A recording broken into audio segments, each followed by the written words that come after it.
De retour dans votre émission à la bonne heure, et bien en cette deuxième partie d'émission, on va retrouver Bertrand. Bertrand, notre jardinier. Comment vas-tu, Bertrand? Bonjour Katia, ça va super bien. Bon, là on est entouré de belles fleurs, mais comme tous les jours, enfin pas tous les jours, mais en tout cas à chaque fois que tu viens, Bertrand, toutes les semaines, on commence ta chronique jardin par le clin d'œil. Voilà, le clin d'œil. Donc je t'invite ce soir à prendre l'apéritif tout simplement, je t'en dis pas plus. Ouais. C'est parti. Ouais, super.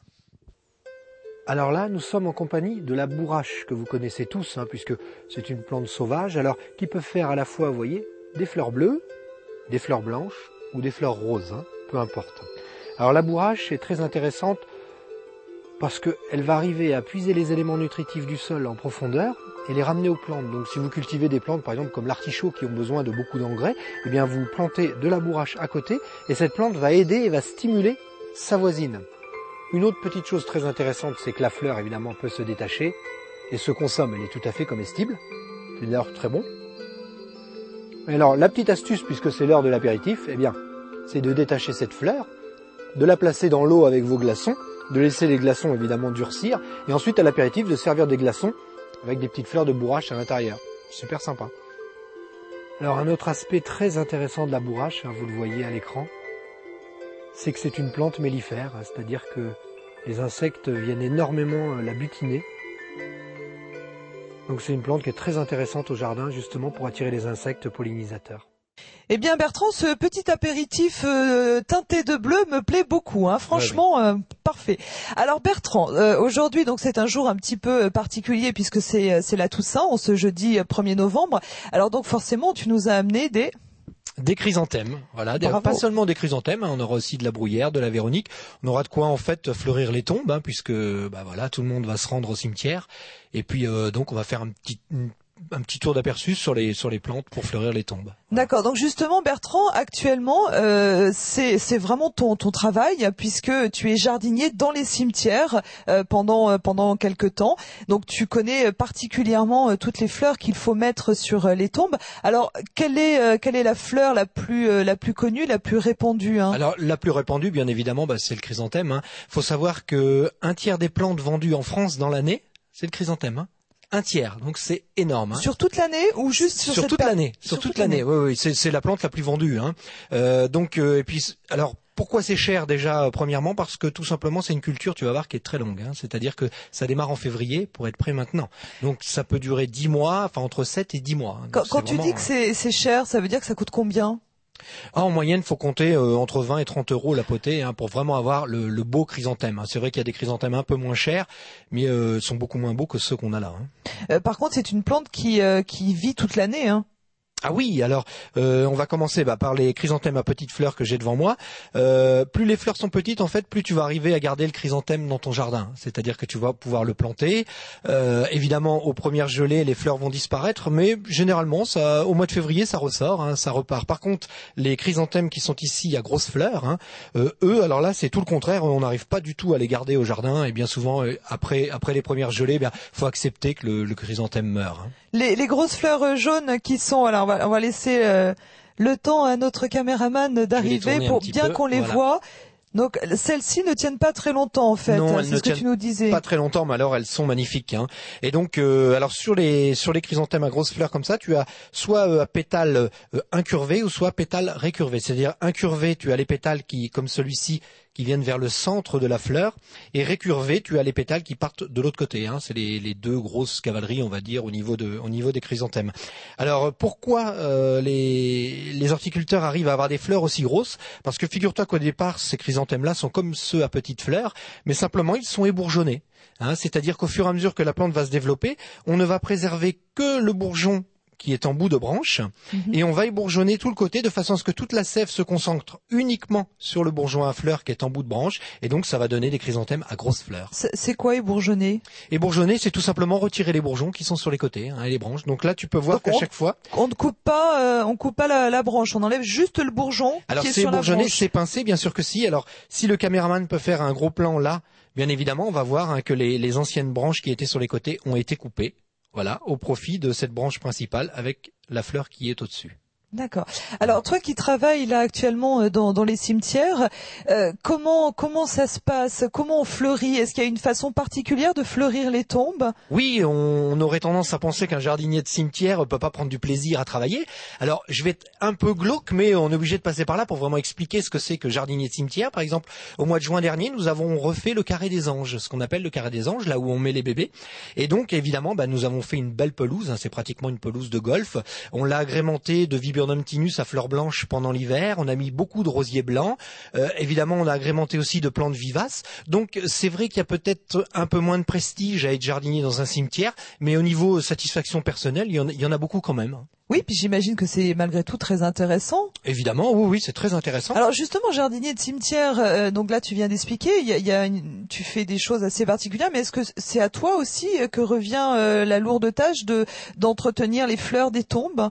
Ah non, ça chaque personne le fait. Hein. Nous, simplement avec l'équipe dont je fais partie, entretient les cimetières paysagers. C'est-à-dire que maintenant, ce ne sont plus des cimetières où tout est carré. Il y a beaucoup d'arbres, il y a des arbustes, il y a des plantes vivaces, il y a beaucoup de gazon autour des stèles, et donc j'entretiens tout ce genre de choses, moi. Hein. D'accord. On va revenir, Bertrand, si tu veux bien, justement aux fleurs, enfin aux plantes, peut-être plus exactement, qui ornent nos cimetières. Donc là, le chrysanthème, tu nous as présenté la variété qui est jaune ici. Et alors, montre-nous un petit peu, explique-nous, parce que tu nous en as amené plusieurs. Oui, alors à côté de toi, tu as un chrysanthème cascade. Alors ça, c'est quelque chose de fantastique qui est dans un pochoir. Hein. C'est-à-dire qu'on pourrait pratiquement le suspendre hein, si on voulait le faire. Alors là, pour un chrysanthème cascade, il y a 10 mois de travail derrière. Hein. Je te parlais des prix tout à l'heure, mais là, faut bien se rendre compte que le jardinier va être pendant 10 mois sur son chrysanthème cascade pour arriver à faire ce genre de choses. Hein. Donc c'est très spectaculaire. Alors il va démarrer bien sûr dès le mois de février par des boutures. Hein. Donc il va garder les pieds mères à chaque fois chaque année qu'il va placer en tunnel et prélever pour pouvoir prélever ses boutures. Et au fur et à mesure que les boutures vont pousser, tu vois, il va les faire pousser directement dans son pochoir avec du terreau pour arriver au mois de novembre à avoir des cascades absolument splendides. Alors, elles pourraient être beaucoup plus longues. Hein. Il y a des cascades qui font 2 mètres de long. Hein. C'était très impressionnant, très très impressionnant. Et donc chez soi, quand on a une potiche en hauteur ou qu'on a moyen de suspendre les chrysanthèmes, ça peut être très sympa parce qu'on parle toujours du chrysanthème comme plante de cimetière, oui. mais on peut aussi tout à fait le mettre à la au maison. Jardin, bien sûr. C'est une plante de jour court, hein, donc ça va accompagner les dahlias, ça va accompagner les astères. Enfin, je veux dire, il y a beaucoup de plantes qui fleurissent comme ça au mois de octobre et novembre, et donc faut en profiter. Faut aussi mettre des chrysanthèmes au jardin. Hein.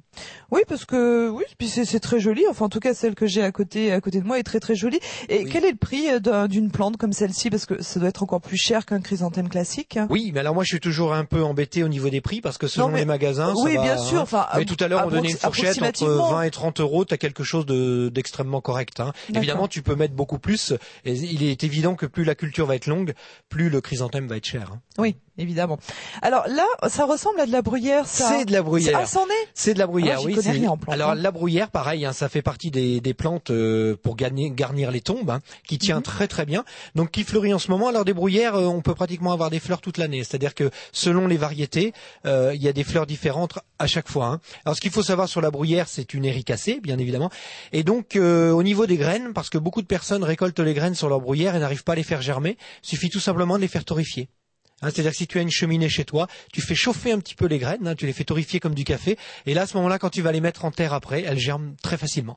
Hein, mais sinon, c'est un tégument c'est une graine qui est un tégument qui est extrêmement dur et on a énormément de mal à faire germer les bruyères. Et est-ce qu'on a plusieurs couleurs sur la bruyère? Parce que celle-ci a une couleur très très jolie. Oui, alors tu as du rouge, tu as du blanc. Là, c'est rose. Hein. C'est un rose très foncé. Mais oui, tu as une gamme de couleurs, on va dire qu'il y a 5-6 couleurs assez jolies sur la bruyère, dont une qui est jaune, mais qui malheureusement pousse plus dans les pays d'Afrique du Nord, hein, qui pousse dans le désert, et qu'on a énormément de mal à faire tenir chez nous, mais ça peut aller jusqu'au jaune, donc ça décline rouge, rose, blanc et jaune. D'accord. Alors ensuite... peut-être celle-ci. Oui, la Véronique. Là La Véronique. La Véronique. Alors c'est de l'ébé, hein, H-E-B-E. Alors je vais la rapprocher de moi un petit peu. Voilà. Et donc Ça fait partie des plantes qui fleurissent en ce moment, que tu peux mettre après, bien évidemment, que tu peux garder en rocaille, hein. C'est-à-dire que tu peux mettre chez toi, tu peux la garder en plante, on va dire en plante ornementale dans le jardin.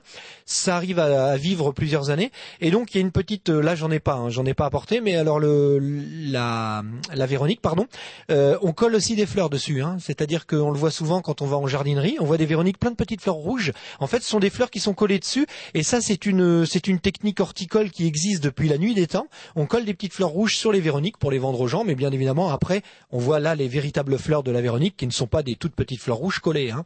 Mais les fleurs collées sur les Véroniques, ça se voit chez tous les fleuristes, il y en a, hein. C'est rigolo, ça, c'est un trompe-l'œil, c'est de la déco. Oui. Enfin, c'est un trompe-l'œil. Moi, j'ai vu ma grand-mère acheter une Véronique avec des fleurs collées. Je lui ai dit, mais mère, c'est des fleurs collées.